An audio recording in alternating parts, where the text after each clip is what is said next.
um desconforto que eu pensava assim, não, melhor então não falar em público e evitar essa tipo de situação. Eu falei, não, vou enfrentar isso, vou me qualificar dentro do que eu posso, o máximo possível na área de comunicação, e assim, e é logo esse conforto que eu acredito vai passar, porque eu vou ter uma autoestima, uma autoconfiança maior em relação a essa área. E é o que acontece. Você enfrenta no início a comunicação, fica batendo a cabeça em relação a esse assunto, chega num ponto que não, conquistei um certo nível de comunicação, qualifiquei, tá bom, já estou satisfeito, já estou com um nível de autoconfiança melhor, então o desconforto passa.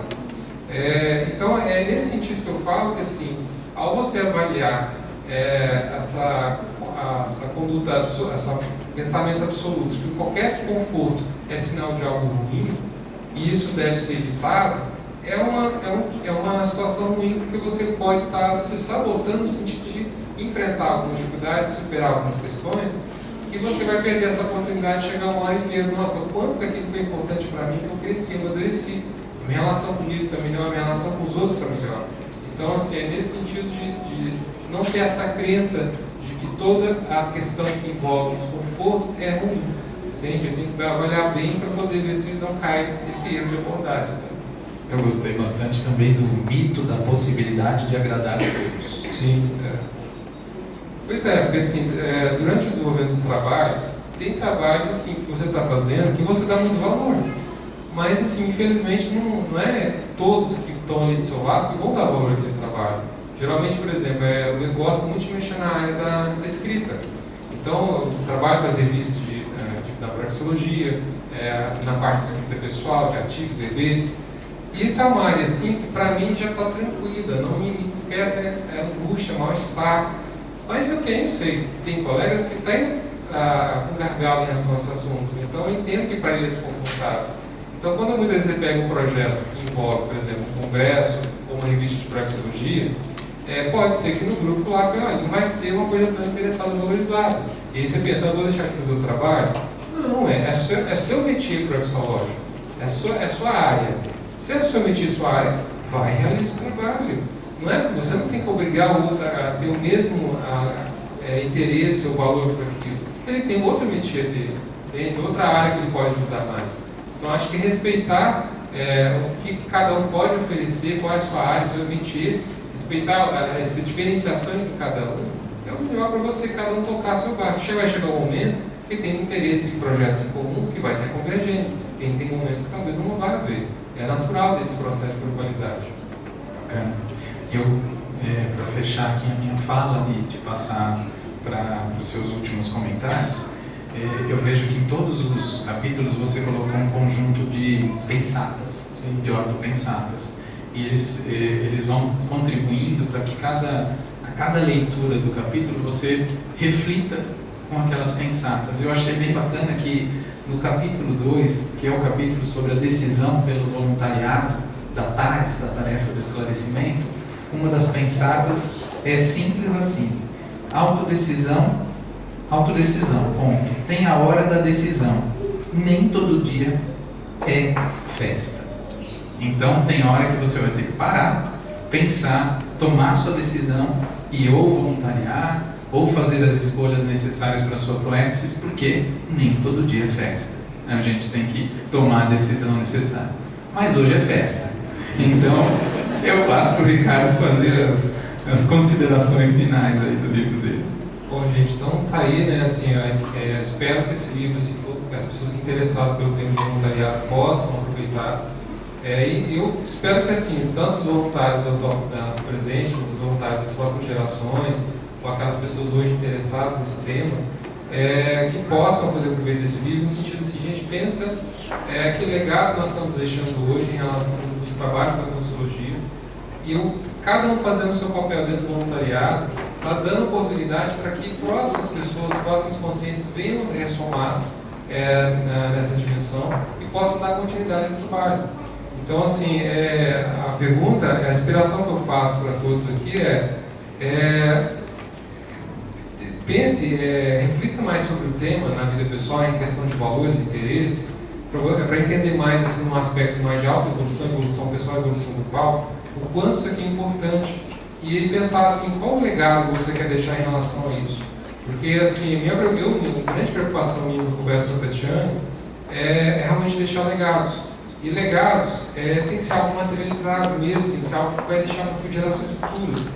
Então, assim, dentro do voluntariado, eu vejo que assim, não é simplesmente ele estar na interação com as pessoas, fazer um social, ficar bem, não é isso. É juntos conseguir materializar legados pessoais e grupais. Então, seja deixar as instituições para próximos colegas, deixar obras para os próximos colegas, vai deixar esse processo de revezamento grupal. Então, acho que o mais importante que eu interesso nesse livro é que alcance as pessoas para que possam dar valor ao voluntariado e ao legado que se pode deixar para as próximas gerações. Okay? Muito bom, obrigado.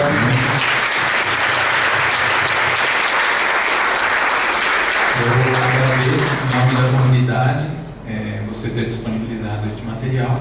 Passo a palavra para a Ila, que vai fazer os novos encaminhamentos. Muito obrigado.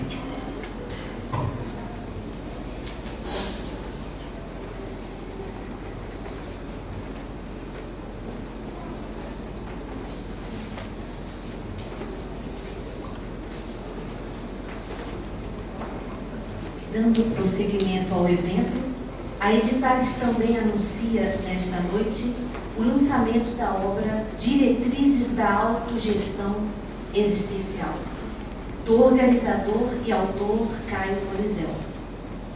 Vale destacar que a ideia desta obra surgiu das reflexões do organizador e autor deste livro durante as aulas ministradas sobre as temáticas do curso Autogestão Existencial, oferecido pela Associação Internacional de Programação Existencial, APEX.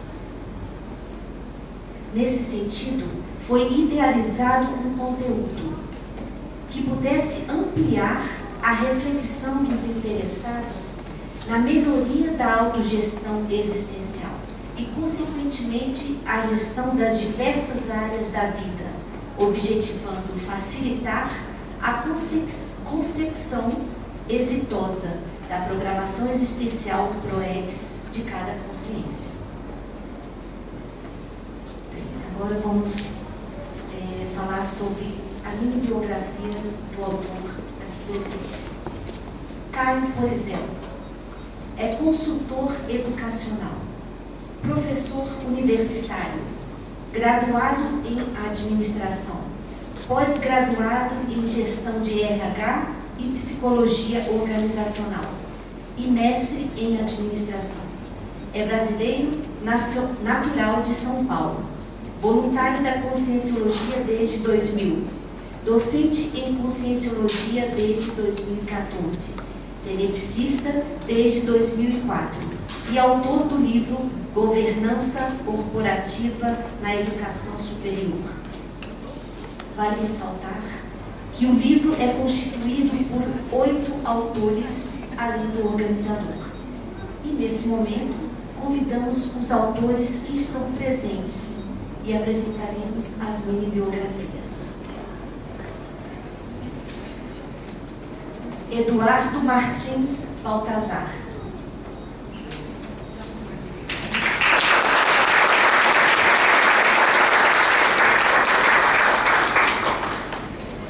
Eduardo Martins Baltazar é médico, especialista em cardiologia, brasileiro, natural de Criciúma, Santa Catarina, voluntário da Conscienciologia desde 1994, docente em Conscienciologia desde 1997, tenepsista desde 1999 e autor do livro Higiene Consciencial.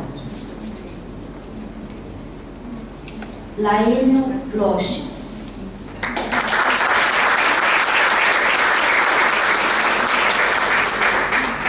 Laênio Loche é professor universitário, graduado em psicologia e especialista em metodologia do ensino.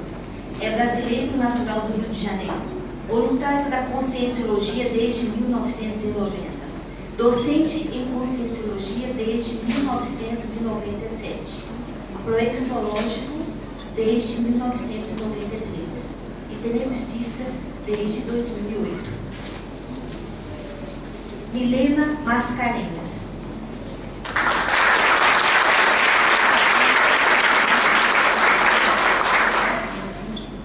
Mascarenhas é professora, graduada em História, pós-graduada em História da Educação Brasileira e mestre em História.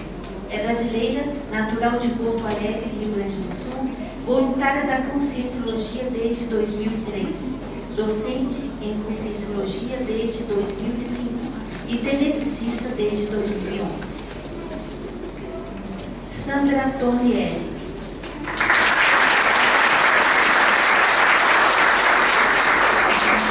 Sandra Tornielli é professora e consultora em Gestão de Pessoas, graduada em Administração, pós-graduada em Didática e Metodologia de Ensino e mestre em Administração. É brasileira, natural de São Paulo, voluntária da Conscienciologia desde 1990, docente em Conscienciologia desde 1991 e tenepsista desde 2000. Autora do livro Mapeamento da Sinalética Energética e Parapsíquica e coautora do livro Competências Parapsíquicas, Técnicas para o Desenvolvimento do Parapsiquismo Interassistencial. Neste momento, passaremos a palavra ao organizador e autor, Caio Polizel, para fazer a apresentação e o talk show com os demais autores. Muito obrigado. Vocês viram que eu mudei de lado aqui, né? Agora eu estou no papel de autor aqui. Mas eu farei também essa mediação, até porque eu fui brindado por um time de craques aqui para a gente conseguir plasmar essa obra. É uma obra coletiva que sem a participação, sem a contribuição de cada um dos autores, ela não teria saído. E eu queria, antes de falar aqui das nossas considerações, para que cada um dos autores faça um breve comentário sobre o seu capítulo, eu queria também agradecer 3 autores que não estão aqui hoje, por questões de atividades que possuíam. A professora Cecília Odenich, que está em viagem, que teve uma contribuição muito rica no nosso livro, ao tratar a realidade da organização do tempo, como é a melhor gestão do tempo. Ela que é formada, graduada na área de administração, ela trouxe uma contribuição muito rica para o livro, e aí vocês já vão entender o porquê. A professora Silene Couto, que também agregou muito ao livro, com toda a experiência que já possui, e nas publicações que ela também, nas publicações dela sobre a temática da extrafísica, da temática extraconsciencialidade, ela foi chamada para contribuir com o livro e contribuiu enormemente e não pôde estar aqui hoje com a gente. Professor Hernande Leite, temos aqui uma representante oficial do professor Hernande Leite, professora Miriam, obrigado pela presença. Por favor, leve esse agradecimento ao professor Hernande, que está em atividade de trabalho em São Paulo e não pôde vir. E por fim aqui, professor Wildenilson Signorini, que também um colega muito diferenciado lá da Apex também. Hoje aqui nós estamos com mais o Laine Rocha, a Milena, que já foi da Apex, a Sandra, que contribui muito nos cursos da Apex, o Eduardo também, que já trouxe curso em parceria com a Apex, e o Ricardo, que recém saiu aqui. Mas o Wildenilson, ele trouxe uma reflexão que finda o nosso livro ao tratar das prioridades proexológicas. Então, tem toda uma amarração, uma constituição do livro, onde vamos falando de autogestão, e ao término das áreas da vida, que eu falarei agora, eles têm uma amarração sobre como é que eu administro melhor com a gestão do tempo, com a professora Cecília, e como é que eu olho para as prioridades, para aquilo que é de fato prioritário. E aí o professor Wildenilson trouxe a contribuição dele com esse artigo, com esse capítulo. Então, falando rapidamente aqui de onde surgiu a obra, um pouco a Ila já fez as considerações, mas foi de um curso da Apex que existe até hoje, e para mim é um dos cursos que traz uma contribuição muito rica para quando a pessoa deseja melhorar o seu desempenho do voluntariado, ou melhor, acelerar o seu processo na programação de vida, na programação existencial. Uma vez que esse curso ministrado na Apex, chamado, com o mesmo título do livro, Autogestão Existencial, foi proposto pelo professor Laine Rocha, que nos brinda com um capítulo que trata a autogestão em especial. Então, obviamente, quem propôs o conteúdo, quando eu fui constituir o livro, eu falei, poxa, para que eu vou ficar observando e tentar relatar, retratar aquilo que um autor, um propositor fez, e por que não chamar o Losch para escrever esse artigo? E da mesma forma, eu fui olhando área a área. Assim como teve a constituição da autogestão, trazendo o professor Losch, eu fui olhando as áreas da vida. A primeira área da vida que nós temos e tratamos no curso Autogestão Existencial é a área da intraconsciencialidade. Podemos aqui fazer uma tradução rápida para a autoavaliação, para a autopesquisa, para um olhar para os seus traços de personalidade. E aí eu fui buscar, conversei bastante com a Milena Mascarenhas, com toda a experiência que ela tinha já dentro da Apex e com toda a para-história que ela tem do seu estudo, e falei, Milena, tem como contribuir com esse conteúdo? E ela prontamente constituiu o conteúdo dela, e já ela fala um pouco sobre o tema.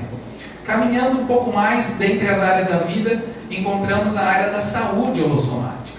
Poxa, que tal trazer um médico especialista que já tem livro publicado, que conhece o tema, atua com uma visão, podemos assim dizer, não apenas um enfoque para a área dele, que é a cardiologia. Quem visita o consultório do Dr. Eduardo pode olhar lá os livros de diversos temas para dar uma visão com uma abrangência maior. Então, Eduardo, contribua com sua expertise sobre essa temática. Continuando nas áreas da vida, fomos parar na reflexão profissional, uma das áreas que é muito importante, a profissão. Temos uma especialista no nosso grupo que trata o tema carreira. A professora Sandra trouxe a contribuição dela sobre a carreira, sobre o olhar que atua convencionalmente, mas que também tem uma composição com a visão conscienciológica da profissão. E também acabou contribuindo, na mesma época, existe uma das áreas da vida que nós fazemos essa divisão dentro da autogestão, que é a área da assistencialidade, da interassistencialidade, e a professora Sandra estava ali junto com a gente, desenvolvendo e ministrando o curso TENEPS e PROEXIS, que tem em sua essência a questão da assistencialidade. Então falamos com a professora Sandra. Sandra, venha enriquecer o nosso conteúdo aqui sobre a área da assistencialidade. Uma outra área que aí eu abordei um dos capítulos, eu escrevi 4 capítulos e uma conclusão dentro do livro. Um dos capítulos é sobre as interrelações. E é um tema que eu venho pesquisando há muito tempo. Minha formação foi na área de gestão de pessoas. Eu tenho uma interação muito próxima com um grupo de pessoas, desde família ao quantidade de pessoas no trabalho, exercendo sempre o relacionamento estava presente. E aí eu fui aprofundar naquilo que tinha de melhor dentro da realidade das interrelações para trazer para um olhar dentro da autogestão. Ainda caminhando dentro de todas as áreas da vida, chegamos ali, passando pelas interrelações, pela área da extrafisicalidade. Como eu disse, fomos atrás da professora Sirlene. Caminhando ainda, chegamos ali na área das... Me perdi aqui na sequência, acho que falei de todos. Na área de finanças, que o professor Hernandi veio contribuir com... Já tinha verbete falando da inteligência financeira, com um aspecto proexológico alinhado à programação de vida, e aí fizemos essa proposição. E fecho com a área outros, porque quando a gente fala das áreas da vida, nós temos um aspecto, uma divisão entre essas áreas todas que eu falei, mas em determinado momento de vida pode ser que a pessoa tenha uma peculiaridade. Um estudante pode abrir uma área chamada estudo, um aposentado pode abrir a área da aposentadoria e tratar essa área com uma especificidade. E aí eu delineei este conteúdo. E para fechar, como eu disse, fomos atrás de 2 autores para falar sobre a gestão do tempo, porque como é que eu administro tudo isso, como é que eu tenho uma boa gestão e como é que eu posso dar prioridade para aquilo tudo. Então essa foi a essência. Quando eu estava lá realizando, eu participei como aluno no primeiro momento do curso, vi que tinha uma essência e comecei a aplicar. E comecei a ministrar esse curso da autogestão. E vi que dava para definir objetivamente aquelas metas que eu queria, meus objetivos claros, acompanhar isso tudo. Eu falei, poxa, por que não plasmar em um conteúdo algo que pode ajudar muitas pessoas? E aí, vendo, para fechar a minha consideração, observando dentro do curso Balanço Existencial, todos acompanham aqui, é nosso esforço anualmente para esse curso. As pessoas, quando fazem o curso Balanço Existencial, elas olham para as áreas da vida e sempre tinham dificuldade de entender, mas espera aí, deixa eu entender a fundo o que é essa área da vida.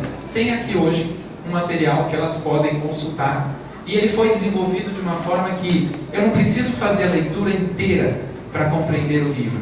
Eu posso fazer a leitura daquele capítulo, daquela área da vida que está mais de gargalo, como disse o Ricardo há pouco. Que é o gargalo principal, é a saúde, é finanças, é o quê? Ou eu posso fazer a leitura corrente de todo o livro. Então eu fico muito feliz e agradeço muito a vocês, autores, de terem possibilitado essa troca. Fácil organizar uma obra com vários autores? Não é. Mas às vezes a gente, como o Ricardo falou, a gente vai se colocando em algumas situações. A semana passada eu fiz uma reunião com os voluntários de Porto Alegre, da PEX, e aí a gente já estava falando de organizar uma segunda obra da mesma forma, só que sobre a área da inteligência financeira, pegando especialistas também. Aí eu falei, não é possível que eu estou pensando em organizar uma outra obra logo na sequência de uma que assim dá trabalho. Não dá para falar que não dá trabalho. Mas aí vem, para fechar minha fala, os agradecimentos. Nada acontece sem a ajuda de autores, de colaboradores, sem a ajuda de toda a Editares com as suas revisões.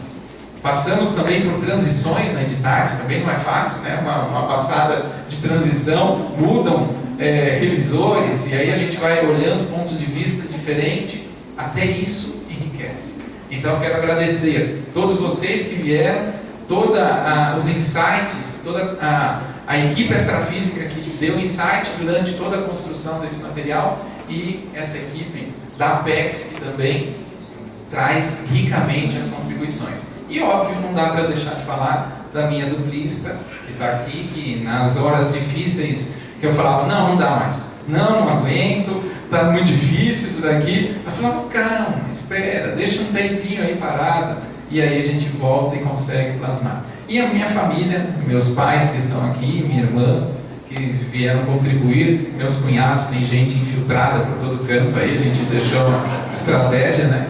Está todo mundo infiltrado por aí. Mas gente, eu quero, já falei bastante, quero passar a palavra, então vou começar aqui, serão breves minutos para cada um, mas eu vou passar a palavra para o Loche, primeiramente, Loche, porque trouxe toda essa essência da autogestão. Eu queria que você contribuísse aí um pouco com.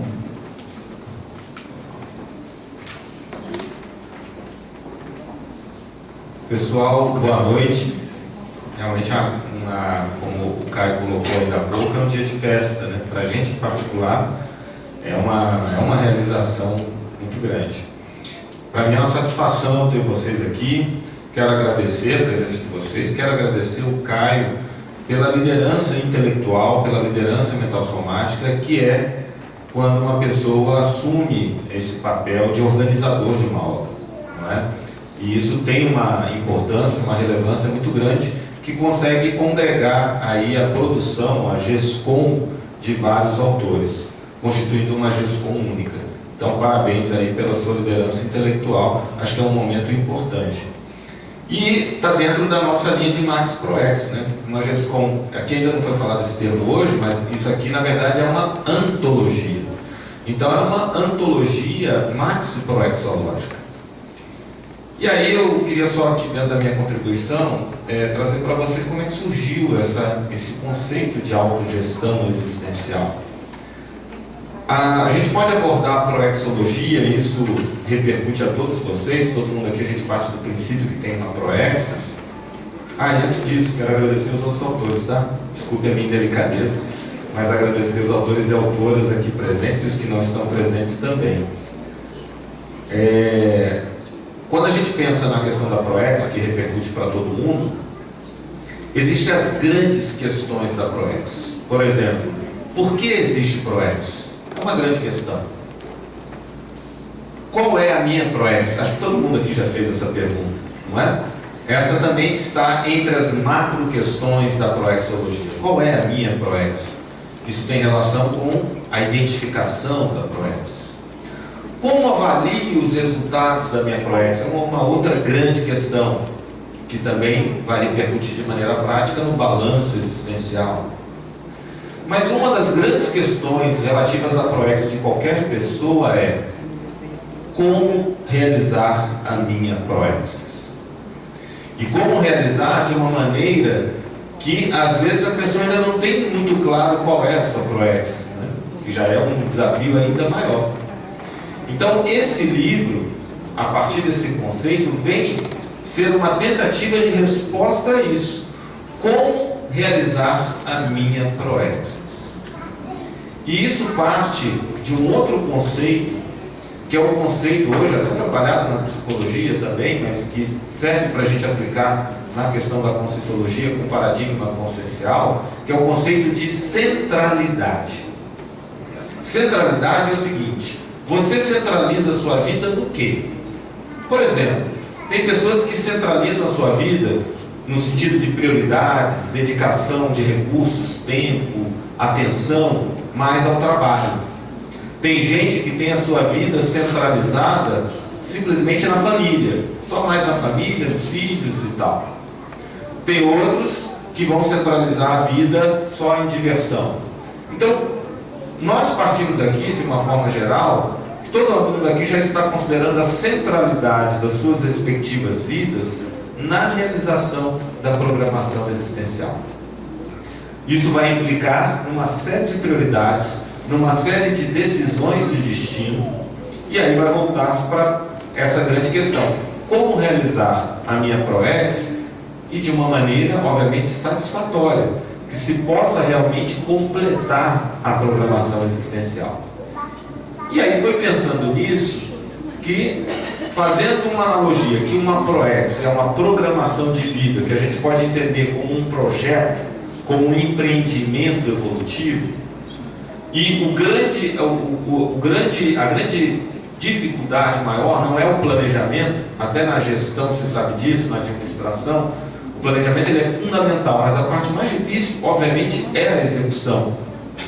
Se a gente recorrer ao manual da ProEx, do professor Valdo, lá ele coloca: o mais fácil não é criar um projeto, o mais fácil é manter o projeto.